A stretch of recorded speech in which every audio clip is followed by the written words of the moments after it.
या लढाईमध्ये मराठा समाजाच्या घराघरातल्या लेकरांचं कल्याण, मराठ्यांच्या घराघरातले पूर्व आरक्षणापायी उच्च शिक्षण आणि नोकरी पोहोचू शकत नाही. जर आपल्या लेकरांचं कल्याण करून त्यांचा टप्पा शासकीय नोकरीला वाढवायचा असला तर मराठा समाजाला आरक्षण घेतल्याशिवाय मराठा समाजासोबत दुसरा पर्याय नाही.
राज्यभर पुन्हा एकदा जोरानं लढावा लागणार.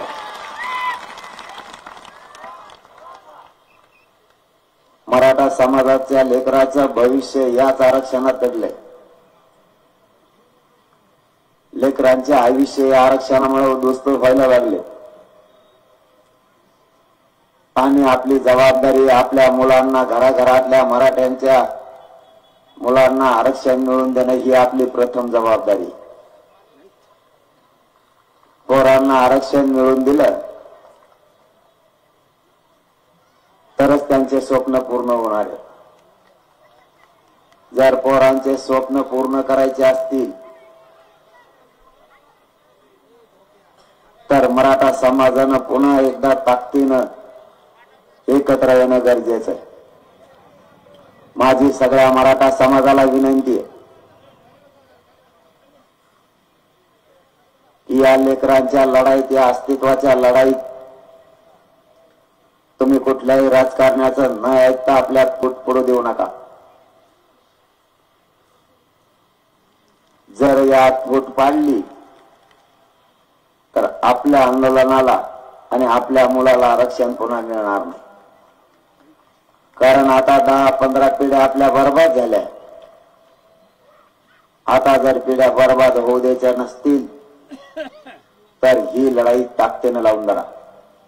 सध्या या राज्यातला कानाकोपऱ्यातला मराठा समाज ताकदीने एकजूट झाला. मराठा समाज करोडोच्या संख्येने या आरक्षणाची लढाई यशस्वी करण्यासाठी एकजूट झालाय. रात्रंदिवस मराठी जिथं कार्यक्रम असेल त्या कार्यक्रमाच्या ठिकाणी ताकदीने जमायला लागली. मराठा समाज सध्या ऊन, वारा, थंडी काय बघत नाही. प्रत्येकाच्या नजरेसमोर सध्या मराठा आरक्षण आणि मराठा आरक्षण एवढाच विषय. प्रत्येक घरातल्या मराठ्यांना आता आरक्षण मिळवण्यासाठी एकजूट व्हावं वाटतंय आणि कधी नव्हे ती मराठ्यांची एकजूट सध्या झाली. मराठा समाजाची ही एकजूट शेवटपर्यंत टिकून धरणं ही आपल्या घराघरातल्या मराठा समाजाच्या पोरांची जबाबदारी. सुरुवातीपासून शेवटपर्यंत ही लढाई आपल्याला लढून जिंकायची सुद्धा. 24 डिसेंबर पर्यंत मराठ्यांची कसोटी. 70 वर्षापासून आपल्या पोरानं या आरक्षणाची वाट बघितली. आता आरक्षण सध्या सरकारच्या निर्णयाच्या प्रक्रियेत आहे. सरकारच्या टेबलवर फक्त आणि फक्त सध्या मराठा आरक्षणाची फाईल आहे. हे यश फक्त मराठ्यांच्या एकजुटीमुळे आलंय. या राज्यातला कानाकोपऱ्यातला मराठा समाज करोडोच्या संख्येने एकत्र आला आणि सरकारनं समिती स्थापन करून मराठा समाजाच्या नोंदी शोधायला सुरुवात केली. प्रत्येक जिल्ह्यात प्रत्येक तालुक्यात मराठा आरक्षणात असलेल्या नोंदी सापडायला लागल्या. मराठ्यांना आरक्षण नाही, मराठ्यांच्या नोंदी नाहीत असं म्हणून 70 वर्ष मराठ्यांची फसवणूक केली. आरक्षणाच्या नोंदी असताना त्या लपवून ठेवल्या गेल्या. मराठ्यांच्या लक्षात आलं मराठ्यांच्या नोंदी आहेत. जाणून बुजून आपल्याला सांगितलं जातंय की नोंदी नाही, आणि मराठ्यांनी नेमकं हेच हेरलं आणि मराठ्यांनी सुद्धा आरक्षणाची शोध मोहीम सुरू केली. नेमकं मराठ्यांचं आरक्षण कुठे आहे? मराठ्यांना आरक्षण कोण देऊ देत नाही?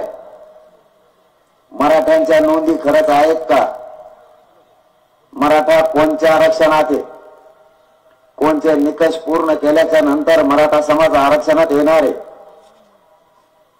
आणि या ओबीसी आरक्षणात येण्यासाठी जे निकष लागतात ते मराठ्यांकडे आहेत का? ज्यावेळेस ही शोध मोहीम सुरू झाली त्यावेळेस मराठ्यांच्या लक्षात आलं आपल्या ओबीसी आरक्षणात येण्यासाठी नोंदी आहेत. ओबीसी प्रवर्गात समाविष्ट होण्यासाठी जे निकष लागतात ते निकषही मराठ्यांनी पूर्ण केले हे मराठ्यांच्या लक्षात आलं. ओबीसी आरक्षणात जाण्यासाठी एक जी जात ओबीसी आरक्षणात जाणार आहे ती जात एकतर मागाससिद्ध असावी लागती किंवा त्या जातीकडे किंवा त्या समूहाकडे शासकीय नोंदी त्या असाव्या लागतात. मराठ्यांच्या नशिबानं मराठ्यांकडे दोन्ही पण मिळाले. मराठ्यांच्या शासकीय नोंदी पण मिळाल्या आणि गायकवाड आयोगानं मराठ्यांना 12-13% मागाचंही सिद्ध केलं. हे दोनही असताना मराठ्यांना आरक्षण नाही. भारत देशावर मराठाची एक अशी जाती किती मागास सिद्ध झालेली. आतापर्यंत ओबीसी आरक्षणात ज्या ज्या जाती गेल्या त्यातली एकही जात मागास सिद्ध केलेली नाही, तरीही त्यांना आरक्षण दिलं गेलं. मग मराठा समाज मागास सिद्ध असताना त्यांना आरक्षण का नाही? मराठा समाजाच्या शासकीय नोंदी असताना मराठ्यांना आरक्षण का नाही? याचा शोध घ्यायला सुरुवात झाली आणि आंदोलन उभं राहिलं. हे आंदोलन इतकं यशस्वी झालं मराठा बांधवांनो, आजपर्यंत मराठ्यांच्या एकजुटीमुळे आणि या आंदोलनामुळे 35 लाख मराठ्यांच्या नोंदी मिळाल्या आणि 35 लाख मराठ्यांना आतापर्यंत आरक्षण मिळालं. एका नोंदीवरती 1967 पासून किंवा 1805 पासूनचा जो परिवार येतो, एका नोंदीवर त्या परिवारातले सगळे सदस्य त्या नोंदीचा लाभ घेऊ शकतात असं सरकारचं आपलं ठरलं. 35 लाख मराठ्यांच्या नोंदी सापडल्या. त्या नोंदीचा फायदा किमान आज 2.25 कोटी मराठी घेऊ शकतात. एवढ्या प्रचंड संख्येनं सध्या मराठ्यांच्या नोंदी सापडल्या. आपलं हे आंदोलन 80-85% यशस्वी झालंय. आता ज्या बांधवांच्या नोंदी नाहीत त्यांच्यासाठी 24 डिसेंबरला ज्या नोंदी सापडल्या त्या नोंदीचा अहवाल घेऊन कायदा पारित करण्यासाठी जो आधार लागतो, याच नोंदीचा आधार घेऊन सरकार या महाराष्ट्रातल्या सरसकट मराठ्यांना आरक्षण देण्यासाठी कायदा पारित करणार आहे. जर सरकारनं आपल्याला धोका दिला आणि 24 डिसेंबरला जर आरक्षण नाही दिलं तर होणारे आंदोलन त्याची कशी दिशा राहील याबाबत 17 डिसेंबरला पुन्हा आपण राज्याची बैठक लावली मराठा समाजाची. मराठा समाजाला विश्वासात घेऊन मराठा समाजाला या राज्यातल्या विचारू 24 डिसेंबरच्या नंतर आंदोलनाची दिशा काय याबाबत 17 तारखेला जाहीरपणानं ठरवलं जाणार आहे. कारण आपल्या पुढे पर्याय नाही. जर आपल्या लेकराला आरक्षण असताना दिलं जात नसेल तर आपण किती दिवस सहन करायचं? आपल्या डोळ्यात आपल्या लेकराचं होणारं वाटोळं आपण नाही बघू शकत. जर आरक्षण असताना देणार नसतील तर सरकारला जाहीरपणाने आमचा इशारा आहे. जर पोरांचं वाटोळं आमच्या होणार असेल आणि आमच्यावर जर अन्याय होणार असेल तर आम्ही कोणत्याही टोकाचं आंदोलन करायला मागं पुढे बघणार नाही. आमच्या पुढे आता पर्याय राहिले नाही. आमच्या समाजाच्या लेकरापेक्षा मोठं आम्हाला कोणी नाही. मराठ्यांच्या पोरांचं भविष्य जर उद्ध्वस्त व्हायला लागलं आणि 1% हुकलेलं लेकरू जर घरापर्यंत रडत यायला लागलं, 1% हुकल्यानं पोरगा अधिकारी बनता बनता जर घरी राहिलं तर हा अन्याय आता पुढच्या काळात आम्ही नाही सहन करू शकत. आम्ही लढणार आहेत आणि जिंकणार सुद्धा आहे. मराठ्यांनी आता मनात ठरवलंय ताकदीनं सगळ्यांना लढायचं आणि हा लढा जिंकायचा. तुम्हाला जाहीरपणानं सांगतो, काही झालं तरी 24 डिसेंबरला मराठ्यांना आरक्षण मिळणार म्हणजे मिळणार, यात काही शंका नाही. सरकारने नाहीच दिलं तर आपण लढायला सज्ज आहे. तुम्हाला फक्त विनंती, गावोगावी जनजागृती करा, गावाची गावं पिंजून करा. कधी काळी या किल्लारी परिसरात जर आंदोलन करायची वेळ आली तर 5 किलोमीटरवर मराठ्यांना उभा राहायला जागा न राहिलं पाहिजे. एवढ्या ताकदीने एकजूट या.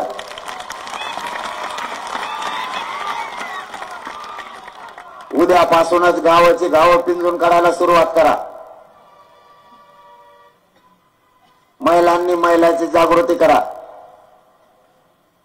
पुरुषांनी पुरुषाची जागृती करा. गावातले घर ना घर जागृत करा. कारण इथं श्रीमंत मराठ्यांपासून गरीब मराठ्यांपर्यंत सगळ्यांचा त्या आरक्षणात फायदा होणार आहे. इथं ना तुमचा फायदा आहे ना माझा, इथं घराघरातल्या मराठ्यांच्या लेकराचा फायदा आहे. म्हणून सगळ्यांनी एकजूट व्हा. जातीपेक्षा मोठं नेत्याला आता मानू नका. आपल्या लेकराला मोठं करण्यासाठी ताकदीनं पुन्हा एकदा एकजूट व्हा. महिलांनी इतक्या महिला जागे करा. जर पुढच्या काळात आंदोलन करायचं ठरलं तर 3-4 किलोमीटरवर फक्त महिलाच दिसल्या पाहिजेत. एवढ्या लाखोच्या संख्येने एकत्र आहे. पुरुषांनी एकजूट करून महिलांचं रक्षण करा. आंदोलन शांततेत करायचंय. त्या येवल्याच्या येडपाटाचं म्हणणं आहे जातीयवाद झाला पाहिजे आणि दंगली झाल्या पाहिजे. त्याचं स्वप्न पूर्ण होऊ देऊ नका. आपल्याला त्याचं स्वप्न पूर्ण होऊ द्यायचं नाही. ओबीसी बांधव आणि मराठा बांधव गाव खेड्यातला आजही एकमेकाच्या सुखादुःखात उभा राहत आहेत. आजही ओबीसी बांधव आणि मराठा बांधव गाव खेड्यात भाऊ भाऊ म्हणून वागतायत. त्याची इच्छा या दोघात वाद झाला पाहिजे, यांची झुंज लागली पाहिजे. त्याचं स्वप्न पूर्ण होऊ देऊ नका. तुमच्या खांद्यावर पुन्हा दुसरी जबाबदारी. मराठ्यांनी ओबीसी बांधवाच्या अंगावर जायचं नाही आणि ओबीसी बांधवांनी मराठ्यांच्या अंगावर यायचं नाही. याला राजकीय फायद्यासाठी आपल्या जातीय तेढ निर्माण करायचा आहे. गोरगरीब मराठ्यांना त्रास होईल आणि गोरगरीब ओबीसी बांधवांना त्रास होईल. म्हणून सांगतो, एकमेकाच्या अंगावर जाऊ नका आणि त्याचं ऐकू नका. त्याचं ऐकून जर जातीय तेढ निर्माण झाला तर त्याचा राजकीय फायदा होईल. त्याच्या राजकीय फायद्यासाठी आपण दोघांनी एकमेकाच्या अंगावर नाही यायचं. कारण आम्ही आमच्या हक्काचं आरक्षण मागतोय. तेही कायद्याच्या चौकटीत बसणार आरक्षण आहे. ओबीसी प्रवर्गात जाण्यासाठी जे निकष लागतायत ते निकष पूर्ण मराठा समाजाने आता पूर्ण केले. त्यामुळे आरक्षणापासून मराठ्यांना आता कोणीच रोखू शकत नाही, कोणीच. फक्त मराठ्यांची जबाबदारी पुढच्या काळात गावाची गावं पिंजून काढा, गाफील राहू नका. तुम्ही जर गाफील राहिलात तर पुन्हा एकदा घात होईल. अशी संधी मराठ्यांना पुन्हा नाही येणार.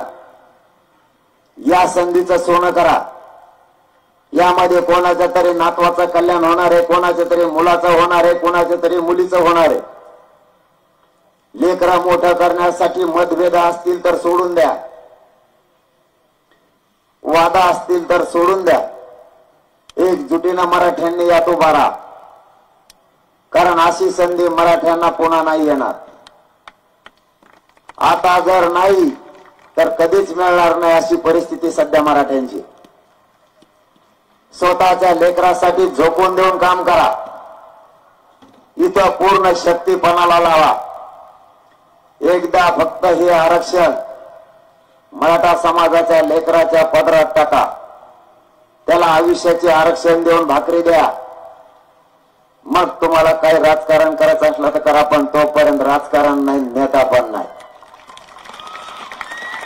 कारण आपल्यासाठी कोणी नाही. जे पक्ष आपण मोठे केले, ज्या पक्षातले नेते आपण मोठे केले, त्या पक्षातला एकही नेता आज आपल्या लेकराच्या पाठीशी उभा राहायला तयार नाही. यातला कोणीच म्हणत नाही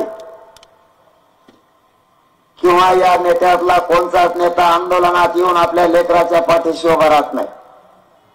मग आपल्या पाठीशी कोण? यासाठी आपल्याला आपला लढा आपल्यालाच लढावा लागणार आहे. गोरगरीब मराठ्यांचा लढा गोरगरीब मराठ्यांनीच लढायचा आणि जिंकायचा सुद्धा. आपल्या या गोरगरीब मराठ्यांनी हा लढा उभा केला आणि आपल्या एकजुटीत इतकी शक्ती निर्माण झाली की आतापर्यंत 80% लढाई आपण जिंकत सुद्धा आणली. आता पुढचा काळ असाच एकजुटीनं काढा. 100% मराठ्यांना आरक्षण मिळाल्याशिवाय राहत नाही. कोणीच मराठ्यांना आरक्षणापासून आता रोखू शकत नाही. तुम्हाला पुन्हा जाता जाता एक विनंती करतो, गावाची गावं पिंजून काढा. कधी काही आंदोलन करायचं ठरलं तर आंदोलनासाठी लाखांना लोक एकत्र आले पाहिजे. फक्त आंदोलन करताना जाळपोळ उद्रेक करायचा नाही. शांततेत आंदोलन करा. या शांततेच्या आंदोलनात इतकी ताकद आहे की 70 वर्ष झालं आरक्षण निर्णयाच्या प्रक्रियेत येत नव्हतं. या शांततेच्या आंदोलनानंच आरक्षण निर्णयाच्या प्रक्रियेत आणलंय. विजय मराठ्यांचा नक्की होणार, त्यात काही शंका नाही. फक्त तुम्ही एकजूट राहा, एवढीच तुम्हाला विनंती. जाता जाता तुम्हाला एक शब्द देतो. या मराठा आरक्षणासाठी, या माझ्या मराठा समाजाचे लेकरं मोठे होण्यासाठी आणि या समाजाला आरक्षण मिळवून देण्यासाठी आंदोलन उपोषण करताना माझा जीव जरी गेला तरी मी या मराठा समाजाच्या न्यायासाठी आणि हक्कासाठी जीव जरी गेला तरी 1 इंचही मागे हटणार नाही, हे शब्द तुम्हाला देतो आणि थांबतो. जय जिजाऊ, जय शिवराय. सर्वांना नम्र विनंती की राष्ट्रगीताने या सभेची समाप्ती होणार आहे. सर्वांनी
वाईट करायचं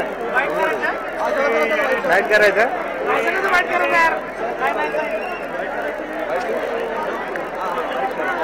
कोण आहे आता कोण आहे ते सांगा बोले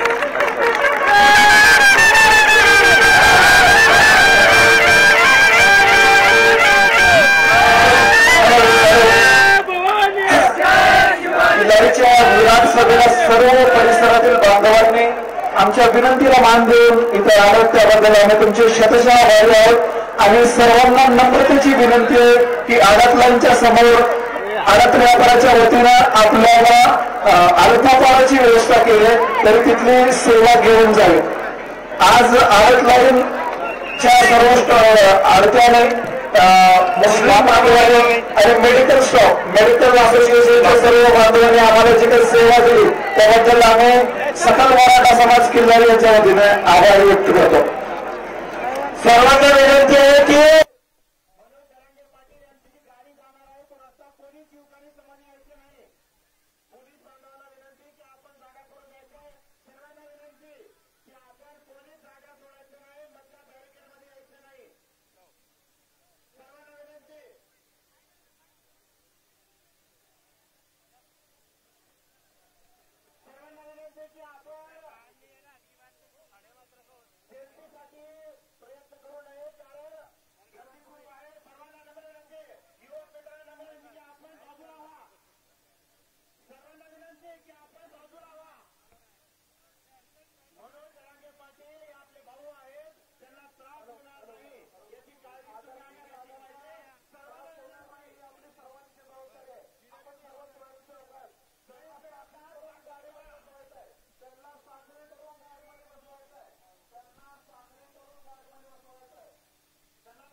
कार्यक्रमाला सर्व परिसरातील मराठा बांधवांनी उत्स्फूर्त प्रतिसाद दिला त्याच्याबद्दल सकल मराठा समाज किल्लारी परिसराच्या वतीने आम्ही त्यांचे शतशः आभारी आहोत.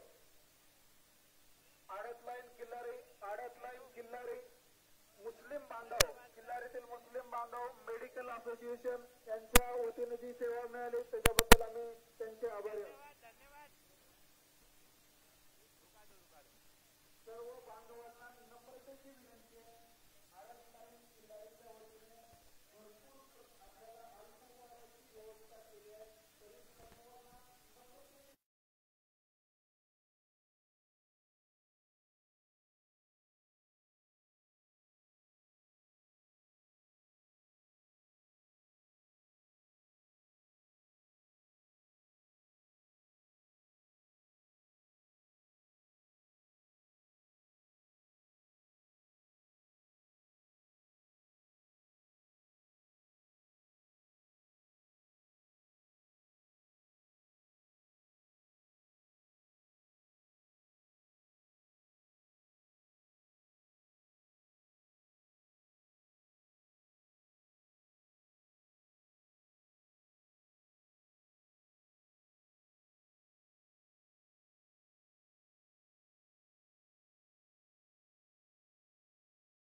परवाना मिळाला.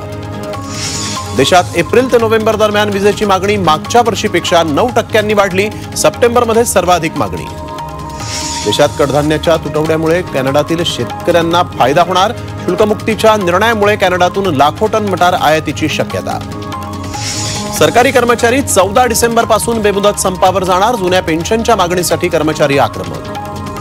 देवगडमध्ये पर्यटनाला आलेले पुण्यातील 6 विद्यार्थी समुद्रात बुडाले. 4घांचे मृतदेह अद्याप हाती, तर एका विद्यार्थ्याच्या शोधासाठी स्कुबा डायव्हर्सची मदत. मुंबईवरील ड्रोन हल्ल्याचा कट एनआयनं उधळला. शनिवारच्या छापेमारीमध्ये मोठा खुलासा. करणी सेनेच्या गोगामेडींच्या हत्येप्रकरणी दिल्ली क्राईम ब्रांचकडून 3घांना अटक. राजस्थान पोलिसांकडे ताबा. उत्तर प्रदेशच्या बरेलीमध्ये कार आणि ट्रकचा भीषण अपघात. कारनं पेट घेतल्यामुळे कारमधल्या 8 जणांचा होरपळून मृत्यू. उत्तर प्रदेशच्या हरडोईमधील भाजी मंडईमध्ये अग्नितांडव. 40 ते 50 लाखांचं नुकसान. 5 अग्निशमन दलाच्या गाड्यांनी विझवली आग. चेन्नईत पूरग्रस्तांसाठी मेडिकल कॅम्प. पुरानंतर अनेक भागात रोगराई वाढण्याची भीती. आरोग्यमंत्र्यांनी घेतला आढावा. जानेवारीतील राम मंदिराच्या प्राणप्रतिष्ठेसाठी म्हणून अयोध्येत राम मंदिर बांधकामामध्ये वेगानं आता सुरुवात. समिती अध्यक्ष नृपेंद्र मिश्रा यांनी घेतला आढावा. भारतीय सीमेवर पाककडून ड्रोनद्वारे हेरगिरी. सुरक्षा दलाच्या जवानानं पाडलं ड्रोन सोबत 3.5 कोटी रुपयांचं हेरॉईन जप्त. अमेरिकेच्या अध्यक्षपदाच्या शर्यतीत डोनाल्ड ट्रम्पनी टाकलं बायडन यांना मागे. राष्ट्रीय सर्व्हेमध्ये 47% लोकांची ट्रम्पनाच पसंती.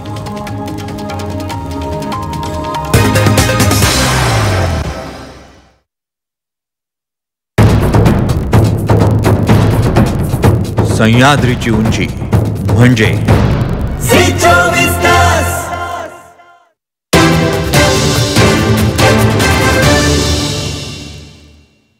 सुहाना मसाले. आता प्रत्येक जण म्हणेल मजा आ गया. सांगलीत ऊस दराचं आंदोलन पेटलं. वसंतदादा साखर कारखान्यावर स्वाभिमानीची धडक. पोलीस आणि आंदोलकांमध्ये झटापट. कारखान्याचं गेट तोडण्याचा प्रयत्न. कांदा निर्यात बंदीवर नाशिकमध्ये शेतकरी आक्रमक. केंद्रीय राज्यमंत्री भारती पवारांच्या घराबाहेर डेरा डालो आंदोलनासाठी निघालेल्या शेतकऱ्यांना पोलिसांनी रोखलं. कांदा, कापूस, सोयाबीन प्रश्नावर फडणवीसांची केंद्रीय मंत्री पियुष गोयल यांच्यासोबत बैठक. 2 दिवसांमध्ये सकारात्मक निर्णय होणार. कृषी मंत्री धनंजय मुंडेंची माहिती. संयम राखला नसता तर भेकडांच्या अंगावर कपडे नसते. चप्पल फेक प्रकारावरून गोपीचंद पडळकरांची प्रतिक्रिया. चप्पल फेकीच्या निषेधार्थ राज्यात ठिकठिकाणी आंदोलन. कामातून गेलेल्या माणसाला लवकरच गोळ्या सुरू कराव्यात. जरांगेंचा भुजबळांवर पुन्हा निशाणा. भुजबळांचा डाव उधळवून लावण्याचाही इशारा. छत्तीसगडच्या मुख्यमंत्रीपदी भाजपनं दिला नवा चेहरा. विष्णुदेव साय यांची मुख्यमंत्रीपदी निवड.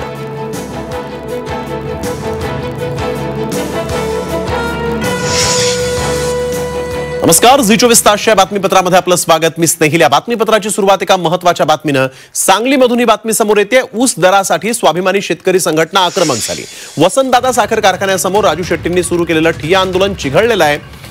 स्वाभिमानी शेतकरी संघटनेचे कार्यकर्ते पुन्हा एकदा या ठिकाणी आक्रमक झालेत. कारखान्याच्या गेट तोडून यावेळेस पोलिसांना झुगारून आंदोलकांनी कारखान्याच्या गेटवर चढून आत घुसण्याचा प्रयत्न केला. ऊस दरासाठी राजू शेट्टींच्या नेतृत्वाखाली कारखान्यासमोर ठिय्या आंदोलन सुरू आहे.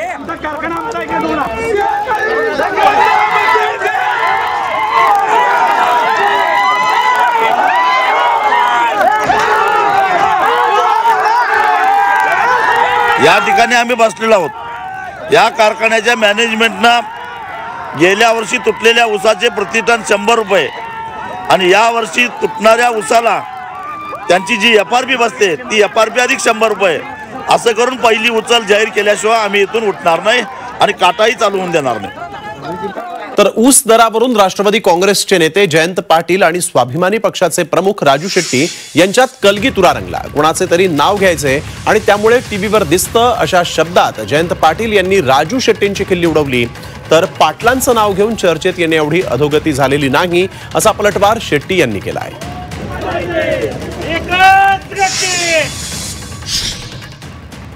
कोणाची तरी नावं घ्यायची असतात त्यामुळे काही लोक नावं घेतात. त्याच्याशिवाय तुम्ही तरी टी व्ही